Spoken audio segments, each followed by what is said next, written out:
Η κατάσταση των κρυπτονομισμάτων απόψε. Η εβδομάδα σας των 60 δευτερολέπτων σε ανασκόπηση. Το bitcoin είδε $102.000. Στη συνέχεια ο Τραμπ απέσυρε τους δασμούς κατά 100% στην Κίνα και ακολούθησε το χάος.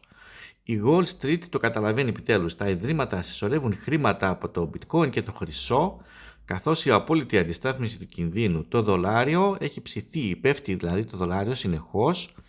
Όμως αυτό φυσικά το κάνει επίτηδες ο Τραμπ για να μειώσει το χρέος, έτσι τεχνητά.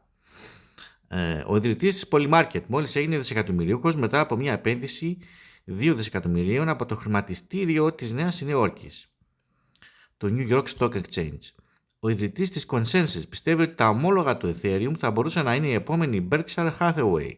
Τολμηρός ισχυρισμός ή πραγματικότητα? Η χρηματοδότηση των αποθεματικών bitcoin των ΗΠΑ μπορεί κυριολεκτικά να ξεκινήσει οποτεδήποτε επιβεβαίωσε η γερουσιαστής Λάμις ότι είναι έτοιμη.